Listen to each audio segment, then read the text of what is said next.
ติดคุกฟรีติดคุกฟรีเพื่อเป้าหมายที่ไร้ค่าสิ่งที่นักการเมืองพวกนั้นล้างสมองกรอกหัวน้องน่ะมันเป็นสิ่งที่ไร้ความชอบธรรมมันไม่ถูกต้องน้องไม่มีวันทำสำเร็จหรอกครับอย่าไปเชื่อนะที่มันหลอกให้น้องติดคุกบอกว่าติดคุกไปเลย20 ปี30 ปีออกมาแล้วจะได้กลายเป็นเหมือนเนลสันแมนเดลา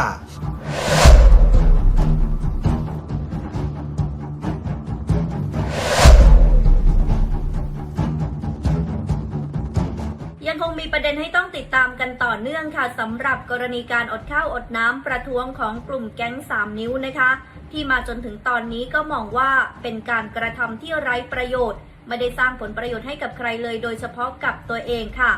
ล่าสุดเลยค่ะดร.อิสราได้ออกมาฟันธงเลยนะคะว่าเป็นการติดคุกฟรีเพราะเชื่อคำหลอกใช้ของนักการเมืองจะเป็นยังไงนั้นไปดูกันค่ะจากกรณีติดคุกของสมาชิกกลุ่มทะลุวังตะวันและแฟรงค์ความเคลื่อนไหวที่ศาลอาญาถนนรัชดาวันนี้ตั้งแต่ช่วงเช้านายสมหมายตัวตุลานนท์พ่อของตะวันได้เดินทางมาที่ศาลเพื่อยื่นคำร้องขอปล่อยตัวชั่วคราวตะวันและแฟรงค์จำเลยในคดีพรบคอมพิวเตอร์และมาตรา116จากกรณีป่วนขบวนเสด็จเมื่อวันที่4 กุมภาพันธ์ที่ผ่านมาโดยมีสายน้ำนพสินและแบมอรวรรณเพื่อนซีกวน3 นิ้วเดินทางมาให้กำลังใจด้วยโดยสายน้ำบอกว่าเพื่อนทั้งสองคนเป็นแค่เยาวชนคนหนึ่งไม่ใช่มาเฟียไม่มีทางที่จะไปข่มขู่พยานได้อีกทั้ง2 คนก็ยังเจ็บป่วยอยู่จากการอดอาหารประท้วงจึงอยากถามศาลว่าทำไมยังต้องควบคุมตัวทั้ง2 คนเอาไว้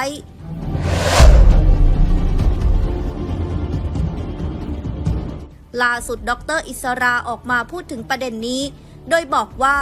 ติดคุกฟรีเพื่อเป้าหมายที่ไร้ค่าสิ่งที่นักการเมืองพวกนั้นล้างสมองกรอกหูน้องมันเป็นสิ่งที่ไม่ชอบธรรมไม่ถูกต้องไม่มีวันสำเร็จหรอกอย่าไปเชื่อนะที่มันหลอกให้น้องติดคุกบอกว่าให้ติดคุกไปเลย20 ปี30 ปีออกมาแล้วจะได้เป็นเหมือนคนดังระดับโลกหลายคนในอดีต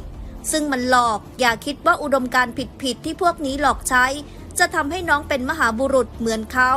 พร้อมอธิบายถึงคนดังในอดีตที่ต่อสู้เพื่อความชอบธรรมซึ่งแตกต่างกันกับกรณีเด็ก3 นิ้วโดยสิ้นเชิงน้องอย่าคิดว่าอุดมการณ์ที่ผิดที่พวกนี้หลอกใช้นะจะทำให้น้องกลายเป็นมหาบุรุษเหมือนเขานั่นเนลสันเมเดลาเขาติดคุก27-28 ปีที่แอฟริกาใต้มันมีการแบ่งแยกสีผิวเขาต้องต่อสู้เพื่อความชอบธรรมจนสุดท้ายเขาก็ได้รับชัยชนะคนผิวดำก็ได้เท่าเทียมกับคนผิวขาว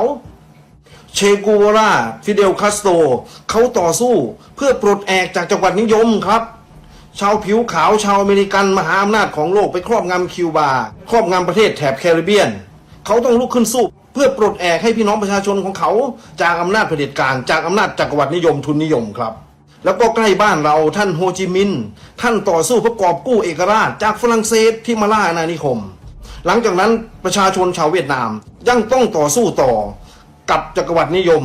กับชาวตะวันตกกับกองทัพสหรัฐอเมริกาที่เหนือกว่ามากมายแต่เขาก็สู้ได้จนกอบกู้เอกราชของพวกเขา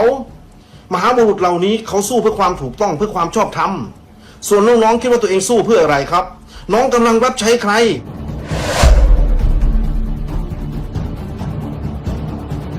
โดยดร.อิสรายังบอกอีกว่ามหาบุรุษเหล่านี้เขาต่อสู้เพื่อความถูกต้องความชอบธรรม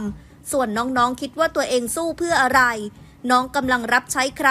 เห็นแต่ท่านทูตประเทศนั้นประเทศนี้ตะวันตกล้วนๆแม้แต่องค์กร NGO ต่างชาติก็มาจากตะวันตกมาจากอเมริกาหรือแม้แต่ CIA ด้วยหรือเปล่าก็ไม่รู้ที่หนุนหลังน้องจะไปเปรียบเทียบตัวเองกับท่านโฮจิมินห์ไม่ได้ต่างกันราวฟ้ากับดินเขาต่อสู้เพื่อบ้านเกิดเมืองนอนเพื่อประชาชนปลดแอกจากจังหวัดนิยมจากพวกฝรั่งผิวขาวส่วนที่น้องต่อสู้อยู่คือการไล่ล่าพวกเราครอบงำพวกเราเพื่อเอาพวกเราไปเป็นเมืองขึ้นเพื่อเอาไปเป็นทาสพวกตะวันตกหรือยังไงน้องกล้าดียังไงถึงคิดว่าตัวเองทำสิ่งที่ถูกน้องกำลังทำสิ่งที่ผิดน้องกำลังรังแกข่มเหงประเทศโลกที่3ประเทศที่ยากจนแล้วเอาพวกเราไปเป็นทาสประเทศที่เจริญแล้วไปเป็นทาสประเทศมหาอำนาจรู้ตัวหรือเปล่าน้องกำลังสู้เพื่ออะไรน้องจะไปเปรียบเทียบตัวเองกับท่านโฮจิมินห์ไม่ได้นั่นมันต่างกันราวฟ้ากับดินเขาน่ะต่อสู้เพื่อบ้านเกิดเมืองนอนเพื่อประชาชนของเขาปลดแอกจากจักรวรรดินิยมจากพวกฝรั่งผิวขาวส่วนที่น้องๆต่อสู้อยู่เนี่ยคือการไล่ล่าพวกเราครอบงำพวกเราเพื่อเอาพวกเราไปเป็นเมืองขึ้นเพื่อเอาไปเป็นทาสพวกตะวันตกหรือยังไงน้องกล้าดียังไงถึงคิดว่าตัวเองทำสิ่งที่ถูกน้องกำลังทำสิ่งที่ผิด น้องกำลังข่มเหงรังแกประเทศโลกที่ 3ประเทศที่ยากจนแล้วเอาพวกเราไปเป็นทาสประเทศที่เจริญแล้วไปเป็นทาสประเทศมหาอำนาจรู้ตัวหรือเปล่าครับ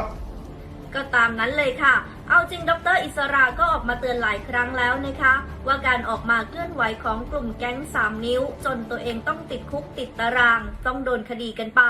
ไม่ได้สร้างผลดีให้กับใครเลย ยกเว้นนักการเมืองที่คอยปั่นหัวหลอกใช้อยู่เบื้องหลัง